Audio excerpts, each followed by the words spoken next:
Well, hello and welcome to Arts and Wellness Cafe, and I'm Amanda, your host, and I have my trusty cup of tea this afternoon. Today's episode is called Using Your Voice, and we're going to go through just a few things that came to mind, and I'd love to show you some work that I've done with some of the supplies that I brought last week from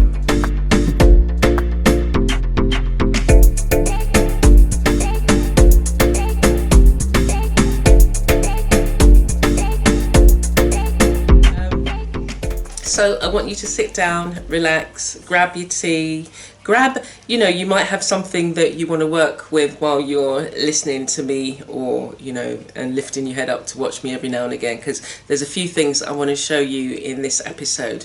I'm always excited about getting new supplies or reconditioned supplies or, exchanging supplies. So let's just have a sip of tea or whatever your tipple is.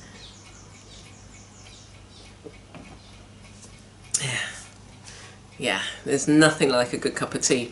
I usually start the day with a cup of ordinary tea and herbal tea.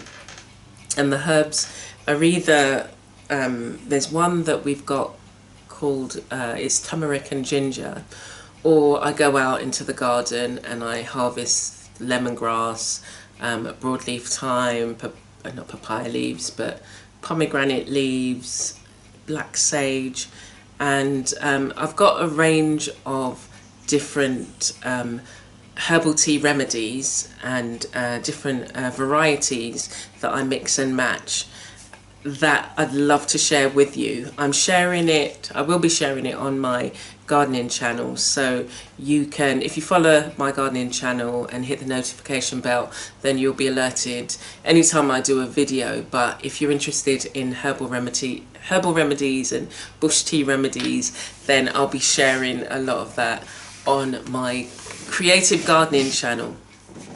And more recently I shared some, the mini clay, many things that I've made out of clay, and a makeshift old barbecue that I'm going to use as my mini kiln.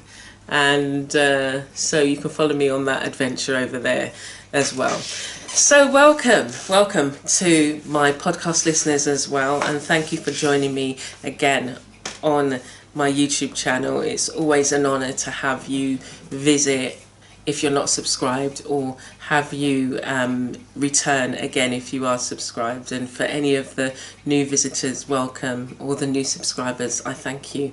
So yeah, I said the title is How Are You Using Your Voice? And it really has to do with some of the things that I've spoken about in the past, which looks at if you've got a creative practice, what is it? What are you saying in your practice? Are you afraid of doing the work that you really want to do? Are you holding yourself back? Do you allow yourself to stumble because of the overwhelm that being on social media can sometimes be? Do you fill in the blank as to what you might do? And I wanted to not only remind you but encourage you to let go of the needing to be perfect, because nobody is perfect. And when you see an image on whatever social media platform you might be on, you don't know how many takes that photograph took for that person to take. And one of the things I started to do now is just like, I sometimes say to myself, I go through these phases where I'm hesitant to share, and there is no rhyme or reason to it. And I take photographs every day, so really and truly I'll be usually be getting at least 2 or 3 images from me. But sometimes it's a week goes by, 2 weeks, and or maybe not 2 weeks, but time does pass, and it's because I'm thinking, I'm wondering about the value of what I'm sharing, and I think you have to. There's several things wrong and several things right with it. I feel that the stuff that I would love to share about my work practices, about the art that I do, my creativity, are things that other people have been blessed in seeing it or hearing about it, and it encourages them. So coming from that standpoint where you're seeing what you do as an encouragement, I'm not, trying to be famous or anything, or, gain, I don't know, 1 million followers or whatever. I even find just, the ones that I even find overwhelming, the ones that I've got now, especially on Instagram, because it's just like you feel such a responsibility. But it's not about the numbers, it's about the engagements that you have with individuals. And I think that's where the value should be. So yes, I might feel, is there value in me sharing this? But if you were just posting for the sake of posting and posting fluff, then you need to be thinking, is it worthwhile sharing this? What are people going to gain? What am I going to gain? What's the purpose of this? But if it's, teaching, educating, or entertaining even, or revealing, encouraging, then share away. And so you have to find that balance for yourself, but don't allow the overwhelm of being on social media that can sometimes have to impact you. So that was one of the things I wanted to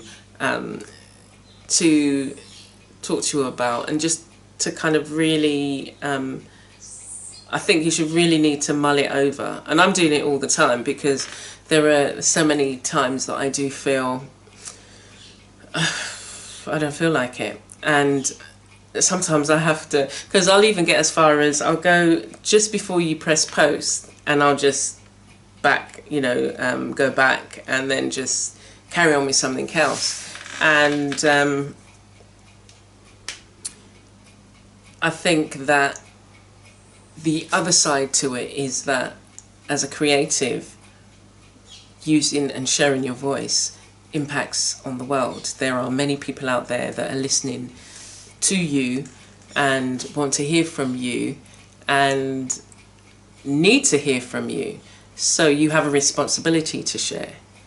So you need to sometimes you just need to say, I'm just going to share, and it depends, like if you shared on Instagram stories that last for 24 hours, or, you could create a post, but not everybody's seeing your post. So really just to think about the voice that you have, and how it comes out in your work, and what it is you're sharing about that. And sometimes it might be that, and I think this is probably where I sit, you are doing so much work.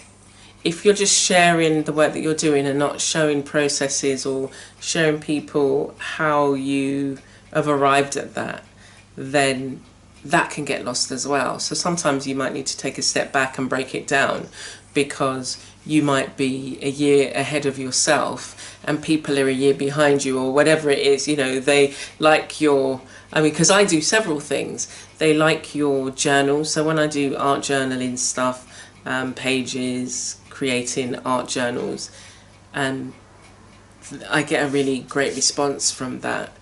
And at the moment I'm also doing stitch projects, and that's a whole different audience. So it's like I'm always trying to marry different things, and because I'm a mixed media artist, I love dipping in and working and bringing in, and I might bring in fabric into my art journals and show you how I'm doing it. And I think that's really where I'm trying to fine-tune my voice and saying, you can find the happy medium as to where you want to be in your work.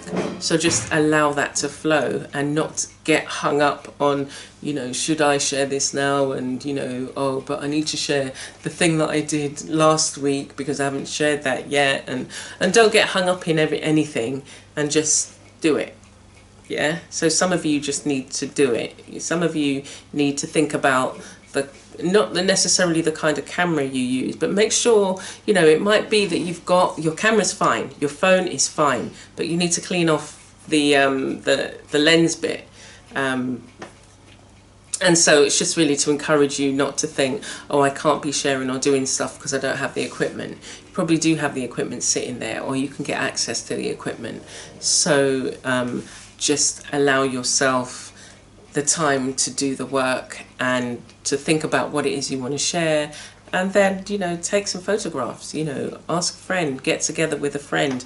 A friend might have a camera, but not be able to organize themselves to kind of get some work together. So you can work with somebody and say, well, I'll help you organize this if you can help me take photographs of my work so that I can then put it up on social media. So using your voice is important, finding your voice is important, recognizing what your voice sounds like, and knowing that you have a responsibility to share that voice that you have. And again, some of you might thinking, was she talking about singing or what? And I'm talking about how you speak to the world through your art and creativity. So using my voice, creating a fabric journal. For my podcast listeners, I'm showing them a fabric journal I did that's covered in beads and buttons and lots of lovely pages that are painted and written on. So this is my voice, and this kind of thing comes out in the work that I do. In my sculptures, I love to include beading and paint and colour and embellishments. So I've kind of found, or your signature style, say. So I think I've found my style. It's just there's so many things that I love to include. And now, as I say, I'm working with clay. I think I'm starting to glisten. Glistening in the sunshine. So I'm starting to use clay, and that's why I talked about the clay pieces, because whilst I'm not a potter, I'm not a ceramicist, I'm a mixed media artist who uses clay in some of the work, and I just had some ideas of incorporating the clay with the fabric and the wall hangings, and just I can sense this kind of marrying of the supplies and certain techniques. I haven't yet caught up physically, so the first stage is make the pieces, and then I know the rest will unfold as I experiment and play. So the next thing I wanted to just touch on is, are you making room for your gift? So you have your gift, you have your talent, you've got the thing that you do, the creative thing that you do, but are you making room? And sometimes that might be that you, and I'm looking around my space, you need to tidy up, you need to organise yourself so that you can come fresh and be able to spend the time playing or experimenting or working on the pieces. So that for me was also when I had to clear out of all my supplies. The Artist Materials Bank came in just at the right time, because I had so many supplies that at one point I was like, oh yeah, I'll just put them on either eBay or, and just sell them. And then I thought, do you know what, that's long. Well, it felt like it was long to me. Then the Artist Materials Bank came up, and I just thought, actually this is ideal, because I want the things to go to people who really want to use it, not that I'm giving you all these things and then you've got no real use for them, so they just get left in a box or discarded. I want people to, like at the Materials Bank, you pick up the things that you want. You get a bag, you pick up, go around, and I like that aspect of it. So you know that the person choosing it has chosen it because they actually really want to make something. And again, let me just give you a sneak I'll give you a sneak of one of the pieces. This is just a mini, it's going to be like a wall hanging of sorts, but I'll show you the rest at the end. So making room for new things to come in, and not kind of allowing yourself to become overwhelmed with the amount of stuff that you have. If you're not going to use something, that's the next thing. If you're not going to use something, think about giving it away. If you know, if it's like loads of money, then you might want to sell it. But think about, yeah, giving it to somebody who might be able to use it. Because if you don't use it, you end up losing it. Like if you think about fabrics, if they're not correctly stored,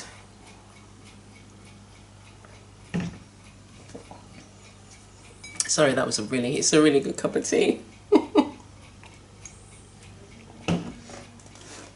If your stuff isn't correctly stored, especially like fabric, think about it. Moths, it get mildew if it's not correctly stored. There were some fabrics that I've had to wash them at least twice because I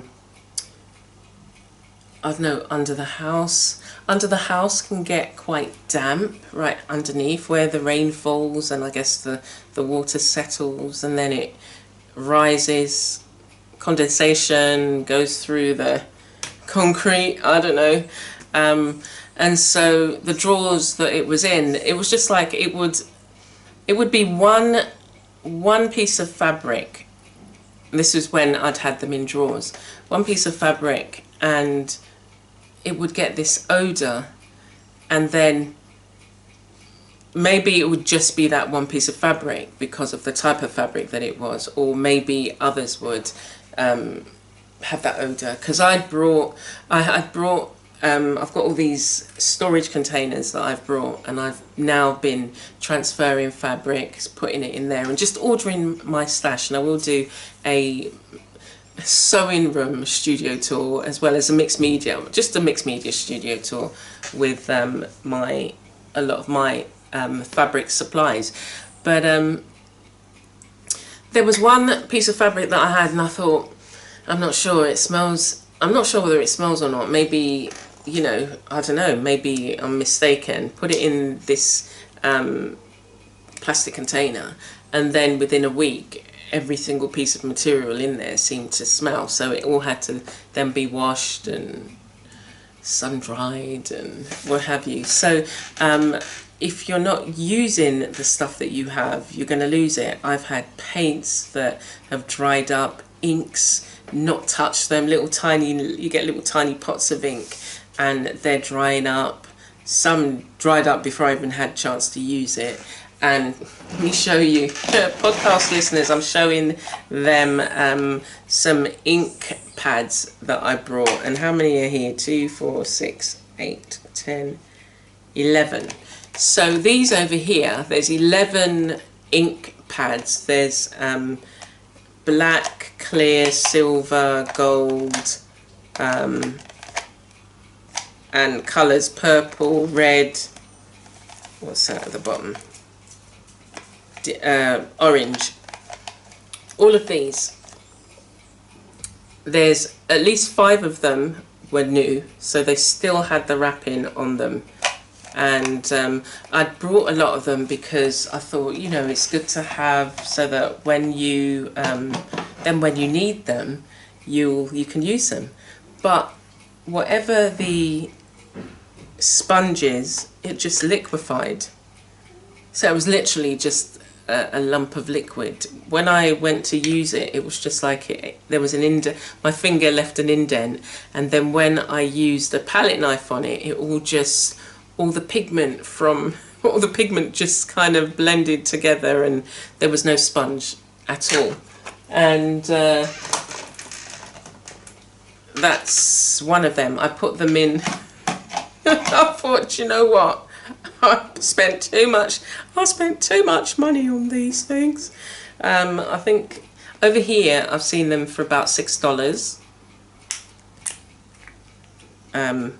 but there's still in here, you've got all the pigment that was in that sponge and the sponge in there. So I was gonna do some sort of experiment with it. I don't know. I did part experiment. I've got a video where I did I put it through a stencil, and then I put some embossing powders on it, and then heat dried it, and you'll see the effects. I'll see if I can get that done, put up for this week. But yeah, so that's 11 stamp pads that I never got to use, that I brought, that are new. So I was very disappointed with that.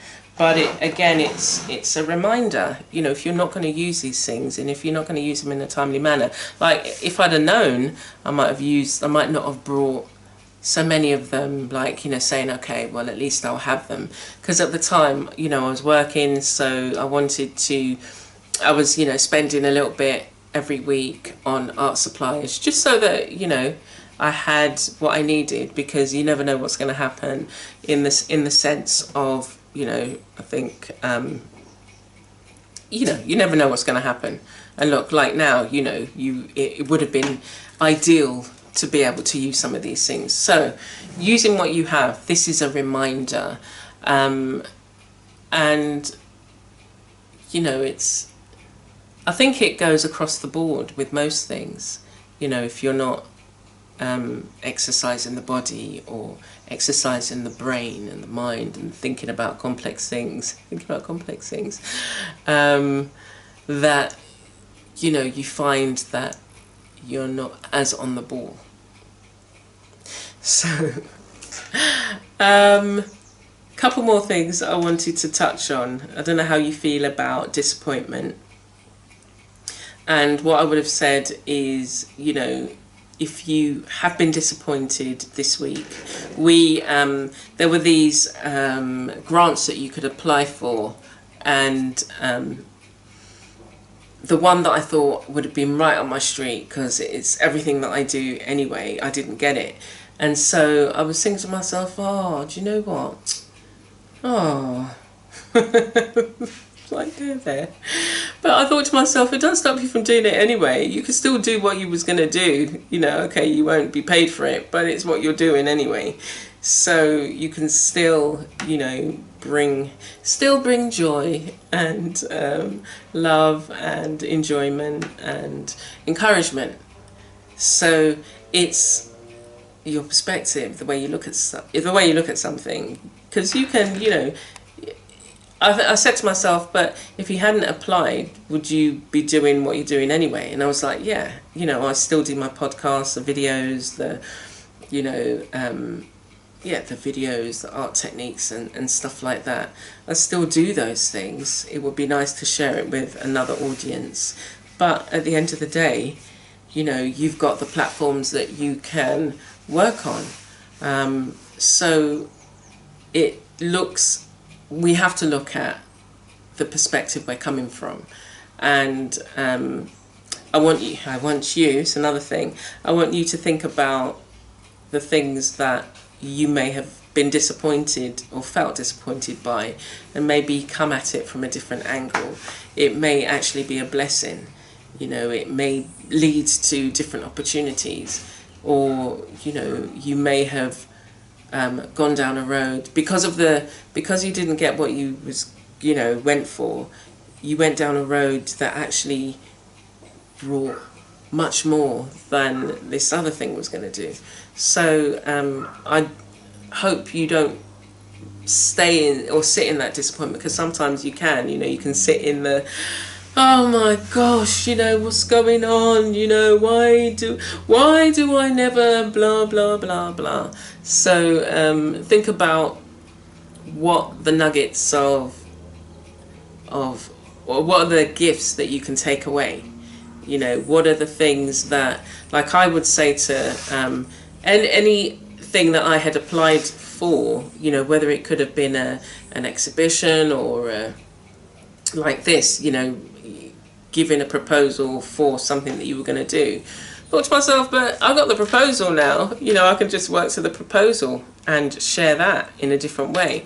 So, you know, don't kind of, sit in the disappointment. Just pick yourself up, dust yourself off, and go again. And know that we live in a time now where there is so much more available to us in the sense of technology and the way that we can share on technology. We're not reliant on, you know, paying a TV company X amount of whatever,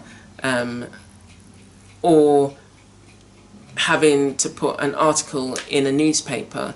You've got social media where, you know, your work can be seen by hundreds of thousands of people. So again, use your voice and don't be afraid to step out and make room for your gifts. So what I'm going to do now is show you some of the things I was working on. For my podcast listeners, go over to my blog and you'll see some of the textile pieces that I've made. And I want to leave you thinking or sitting in the moving for change, you know, thinking about what you really want. And that's why knowing what your voice, knowing what you think, feel about certain things and sharing your creativity with the world is so important, because again, we all are sharing a global experience where we need to really step out, because so many people need that encouragement. They may not be where you are and they need that encouragement to say, okay, do you know what? I can go on for another day, or, you know, I can get through this week because I heard so-and-so speak, or I saw their video, or they made, you know, they showed me how to. I was watching this, this lady went to the Dollar Tree. She went to the Dollar Tree and she was showing you how to make these, not make the cutting mats, but make a gigantic cutting mat. And I thought to myself, gosh, I could do with that. And it was literally, you know, 9 cutting mats. So she spent $9. She said just round it up to 10 because she had to buy some tape. But then she had herself a really large A1 size cutting mat. And I was thinking, gosh, you know, and no, not gosh, but thinking about so many different things that people share online that you can find useful, that you may not have seen before. And I've been watching, you know, quite a lot of different types of videos, more to do with, because I'm getting more into sewing as well, like just seeing, you know, where some of these sewers, textile artists, they're coming from. Some of them just make clothes, but it's just really nice to be able to be given the confidence. Like there's one, I will mention her, she's called the Craftpreneur, and her name's Aisha. And she just makes it really, she's from like England, and she makes it really, you know, the idea of sewing different things. And it's just really nice to, you know, be in a studio, a sewing room, and, you know, hearing about some of the things that she's making, or seeing the fabric, or, you know, she's been going, I think this may have been in the past, but, you know, going to different countries and then going to their haberdashery or fabric stores and, you know, going through some of the fabrics that she's brought. And she was just like, she's made her own swimsuits and underwear and dresses and coats and jeans and everything. And I was just thinking, gosh, you know, I never thought about making your own swimwear. I was just like, I don't know where I thought people, you know, it's just like you just go to the store and get them from there, but they have to be made. Everything has to be made. And so why not you? You may not feel up to it, but, you know, it's the possibilities that are there. So what you share could be the eye-opener to somebody else and could really encourage them. So I want to encourage you to step out there and encourage somebody else, so that we're all encouraging one another, and because we are all connected and we're all using our voice, encouraging, sharing and being a blessing. So with that, we're going to look at some of the things that I have made with the fabrics that I collected from the Artists Materials Bank. And yeah, I hope you're blessed and inspired. So come on, let's have a look at some of these things.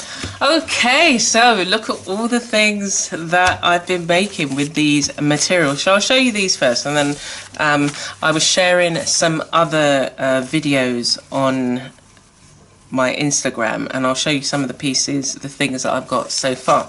Okay, so I normally try and play with the fabric to see how it feels, and some of the other types of materials that I will work with. And this is all, so this is all of the things that I had brought, which was there was a shimmery material, another kind of woolen piece of material, which you can see glimpses of it here, some lace, this fabric here, the lace, as I said, and on this one you've got the beading. So yeah, I just kind of put these pieces together, and I really do like how the fabrics blend together. So I normally kind of just make a few pieces, and depending on how I'm feeling, and again, just experimenting, and that's what you have to do, and experimenting with the everything that you have. So here's that's another one that I did. This particular trim I had got a dress from the materials bank, and this trim was on it, and so I took all the trim off, and I really like using it. So it's very similar to the lace and very similar to this. So this is a glass case. Thought you know, a little fabric glass case, and that might go with particular outfits. And then I thought, oh yeah, so when I'm taking my glasses around, I can have little different glass cases. And again, just wanted to see what kind of things I could make with this. And this particular fabric is very thick, so I guess you could make heavy curtains, but you wouldn't want that in the Caribbean. But cushion covers, this would be nice for cushion covers. And yeah, I really love using this particular material. The other thing that I found with this material is that when you get a frayed edge, the kind of goldy bit of this particular fabric comes out, so you can have the thread as well, and then some more of the kind of ribbon, I guess you'd call it, that I've used. But yeah, that was my first glass case. I thought, oh, that's not too bad.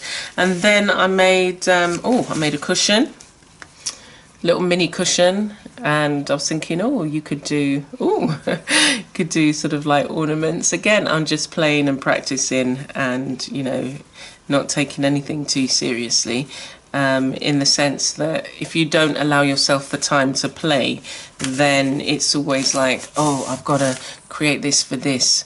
Some beading. So everything here I got, apart from the thread that I'm using, I got from the Artist Materials Bank. And so you can pick up things and then decide what you're going to do with them.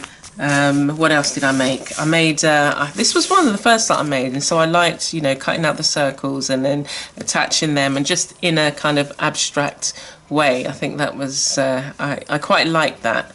And I'm thinking also about making kind of like, what are they called? Necklaces. But kind of amulet type things. Okay, so this is a mini journal that I'd created and then covered it with fabric as well, and just a bit of trim. And then this, when I made this at first, it was going to be like one of those, it was going to be a purse, and it didn't turn out right, so I took this off, and I thought, oh, the journal sits really well in there. So it's just a little journal holder there. So these were the things that I made, and yeah, my podcast listeners, you'd be able to see on my blog. I'm going to put these on my blog as well. So I really, that does make a nice picture, doesn't it? It's nice, isn't it? So they're really nice. So again, experiment, and then you can make bigger projects. If you make a smaller project, you can make a bigger project. So let me show you out of the fabric that I had painted and put on my Instagram. I've kind of put, again, them together in a similar way that I would do to most new fabrics that I would have brought in. I kind of do a small little, let me see how it works together. Can I make a little kind of just the fabric story? And so on this one, I incorporated some of the fabric that I'd got from the materials bag, but I put them together and stitched them. And the next stage for this would be that it would go on another piece of fabric, or wadding, I guess you'd call it. And then I would do some decorative stitches, and then this particular one as well. So they're half circles and squares, and then you've got the different types of fabric. You've got the more flimsy one that was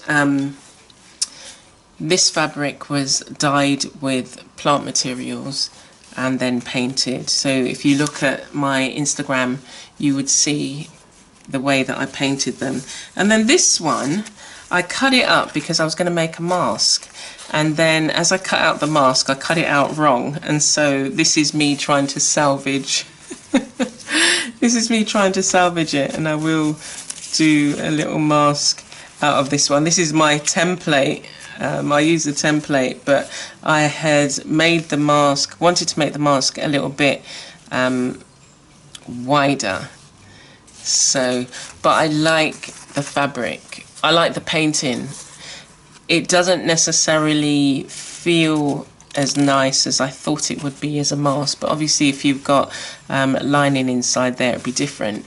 But I'm not sure whether I will make a mask out of that, or whether, because I do like this pattern, or whether I will, you know, either make a fabric journal or a fabric story like this.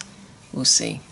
So those are the things that I've made, and I hope that you've been inspired or encouraged either way. And I hope that, you know, whatever your favourite supply or materials that you work with, that you're able to do even more creative things than you thought able. And I will see you next time. Take care. Please do leave a comment and let me know how you're getting on. And again, if this is your first time and you've not already subscribed, then subscribe and hit the notification bell. Take care for now. Bye.